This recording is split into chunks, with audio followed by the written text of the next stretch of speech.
जहां अखिलेश यादव ने तीखे तेवर दिखाते हुए कांग्रेस पार्टी से यूपी में दो हाथ करने का मन बना लिया है, तो वहीं कांग्रेस आलाकमान इस घमासान को रोकने के लिए डैमेज कंट्रोल में लगी हुई है। सपा चाहती थी कि उसे एमपी में 6 सीटें दी जाए, लेकिन कांग्रेस ने जारी की गई अपनी लिस्ट में सपा के मंसूबों पर पानी फेर दिया, जिसके बाद बयानबाजी का वो दौर शुरू हुआ, जिसने एक नया बवाल खड़ा कर दिया।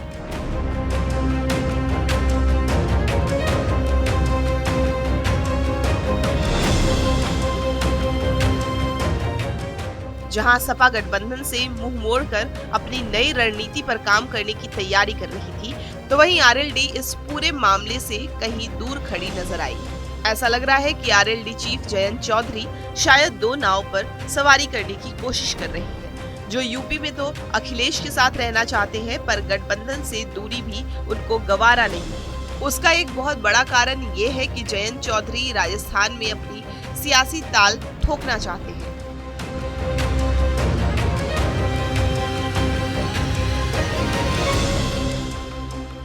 इंडिया गठबंधन में शामिल राष्ट्रीय लोकदल चुनावी राज्य राजस्थान में कम से कम 6 सीटों की मांग करने की योजना बना रही है। इस बार जाट बहुल इलाकों पर आग गड़ाए आरएलडी ने पिछली बार राजस्थान की 2 सीटें भरतपुर और मालपुर पर चुनाव लड़ा था, जिसमें आरएलडी ने भरतपुर सीट पर जीत हासिल की थी। आरएलडी प्रत्याशी सुभाष गर्ग ने बीजेपी से करीब 15,000 वोटों के अंतर से जीत दर्ज की। 2024 लोकसभा चुनाव से पहले आईएनडीआई में तकरार देखने को मिल रही है और ये तकरार समाजवादी पार्टी और कांग्रेस के बीच है।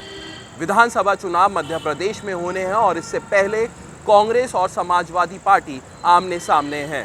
कांग्रेस ने जहां अपने कैंडिडेट घोषित करे हैं, वहीं समाजवादी पार्टी ने ठीक बागेश्वर उपचुनाव की तरह मध्य प्रदेश में भी अपने कैंडिडेट घोषित कर दिए हैं।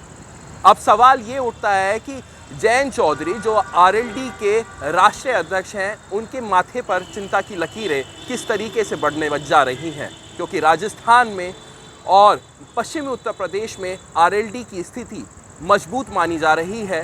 पिछली बार जब विधानसभा चुनाव राजस्थान में हुए थे तो 2 सीटों में से आरएलडी 1 सीट जीत हासिल करने में कामयाब हुई थी। अब पश्चिमी उत्तर प्रदेश जब लोकसभा चुनाव नज़दीक है, आरएलडी की मजबूत स्थिति मानी जा रही थी, लेकिन इस पूरे कदम उठाने के बाद समाजवादी के किस तरीके से आरएलडी अपनी रणनीति को बदलेगी, या फिर ये भी सवाल सामने आता है कि लोकसभा चुनाव से पहले क्या आरएलडी भाजपा में शामिल होने जा रही है। सपा कांग्रेस के सीट शेयरिंग वाले संग्राम में जयंत चौधरी के लिए मौका ही मौका है, क्योंकि अखिलेश के रूठने का फायदा जयंत उठा सकते हैं। हालांकि जयंत अभी वेट एंड वॉच की स्थिति में ही है।